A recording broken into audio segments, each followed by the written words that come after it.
Hello everyone, good morning. Welcome to my mini blog. So आज मी ब्रेकफास्टला करायचं ठरवले ब्रेड पकोडा. सो मस्त असं मी आदल्या दिवशी ब्रेड आणून ठेवली आहे, सँडविच ब्रेड आणून ठेवलेली. त्यानंतर आलूची चटणी बनवली. मस्त आलू उकळून त्याला थोडा छिलून आणि तडका देऊन मस्त असं त्याला आधी परतून घेतलं. त्यानंतर सगळं दोन दोन स्लाइस घेतल्या ब्रेडच्या आणि त्याच्यामध्ये ते चटणी स्टफ करून घेतली मस्त अशी.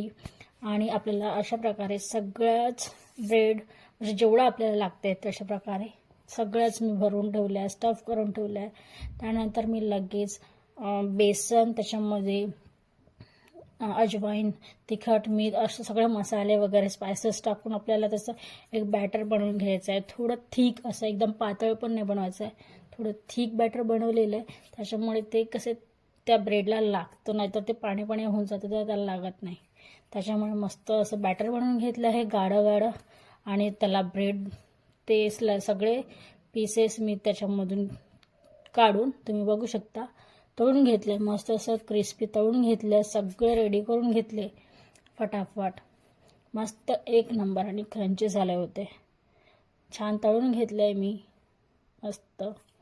त्यानंतर असं बघू शकता सगळं रेडी झालं आहे. आणि मिरची, अशा पदार्थासोबत मिरची पाहिजेच, मिरचीशिवाय चव येत नाही. त्याच्यामुळे मी मिरची तळलेली हिरवी मिरची पाहिजेच.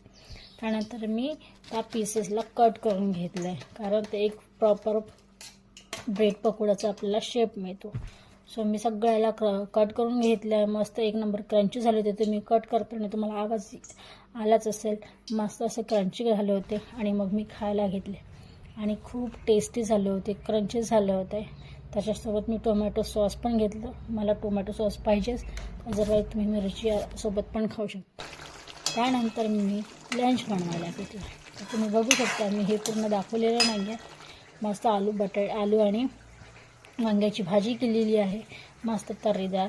आणि डाळ आणि राईस मांडलेला होता आणि इकडे पोळ्या करायला घेतलेल्या. तर अशा प्रकारे माझा आजचा दिवस होता. सो बघत राहा तुम्ही नेक्स्ट ब्लॉग. ओके, तुम्हाला हा मिनी ब्लॉग कसा वाटला ते नक्की मला कमेंट करून सांगा. लाईक, शेअर अँड कमेंट नक्की करा आणि subscribe to my channel. Okay, bye.